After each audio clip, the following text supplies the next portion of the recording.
महत्त्वाची बातमी आहे। जळगावच्या मुक्ताईनगर नगरपंचायतीत भाजपचा पराभव झालाय। शिवसेनेच्या संजना पाटील या विजयी झाल्यात।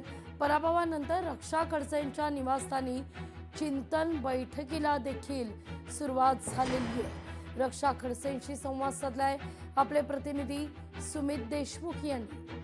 बातचीत करण्यासाठी आपल्यासोबत केंद्रीय मंत्री जे आहेत रक्षा खडसे ते आपल्यासोबत जुळलेले, आपण थेट त्यांच्याशी संवाद साधूया।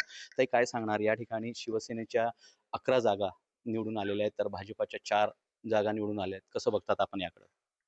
नाही बघा, ही निवडणूक आमची एकदम वेळेवर ठरली की भाजप म्हणून आम्हाला लढायचं आहे आणि तो निर्णय माझा होता। मीच पक्षश्रेष्ठींना सांगितलं की मला आपण एक वेळा संधी द्यावी, त्यांनी दिली।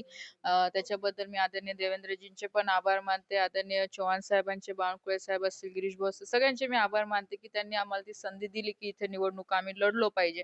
कारण की काही लोकांचं मत असं होतं की इथे भाजप राहिलेली नाहीये आणि त्यासाठी मला ही निवडणूक लढवणं अत्यंत महत्त्वाचं होतं आणि ते आम्ही लढवलेली आहे।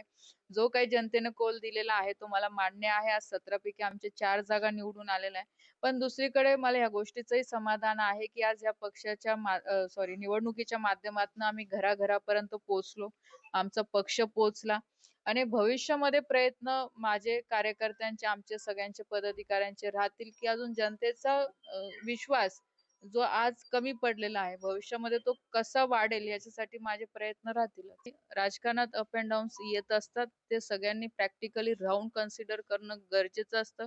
शेवटी उद्देश हाच ठेवायचा असतं की पक्षाचं काम आपलं कसं वाढेल, पक्षाच्या कामांच्या माध्यमातून आपण जनसेवा कशी करू शकतो याच्यासाठी प्रयत्न करणं महत्त्वाचं असतं। सुमित देशमुख, लोकशाही मराठी, जळगाव। लोकशाही मराठी ऐका, पहा, जागरूक रहा।